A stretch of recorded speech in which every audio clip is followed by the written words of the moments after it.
Ayan.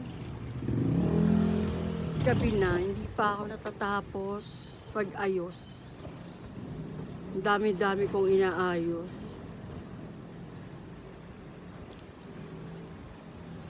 Dami kong inaayos, oh. Hindi pa ako tapos. Ang dami kong inaayos, grabe. Napapagod, nakakapagod din pala talaga. Ang may tindahan, kala nyo masarap pa may tindahan. Hindi.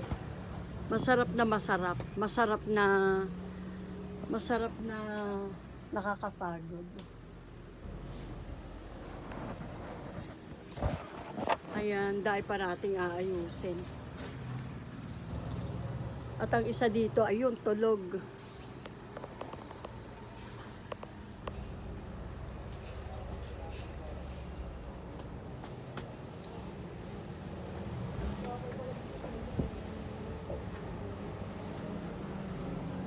Tapos bukas magluluto ng magang-maga. Ang gising ko alas 4:30. Ayan, hanggang ngayon gising pa ako. Grabe. Gising pa ako hanggang ngayon.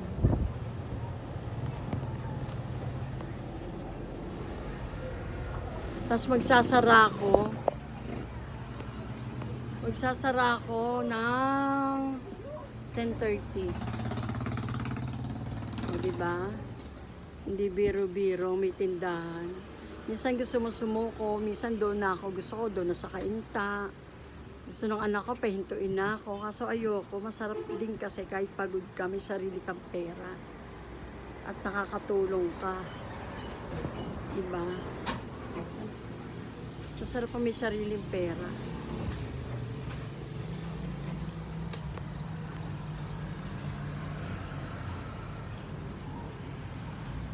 Mamayang alas 4, mamimili naman sa bayan.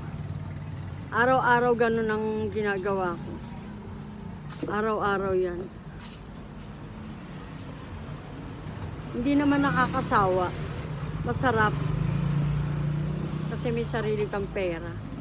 Nang hindi ka nanghingi sa anak mo. Yan. Diba? Haggard na. Pero ang hirap talaga. Sa araw-araw na gagawin mo, ganun at ganun. Dami. Kaya kayong may mga tindahan dyan, huwag kayo sumuko.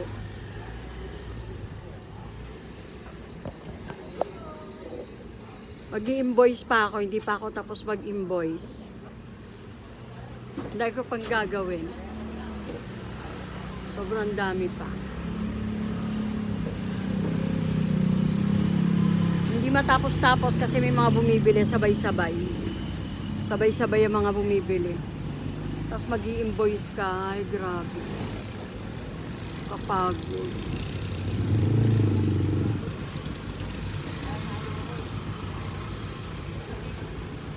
Mamaya sasayaw na ako nito sa pagod. Minsan nagiinom, pampaalis ng pagod, videoke, ganyan. Dito lang din sa tindahan.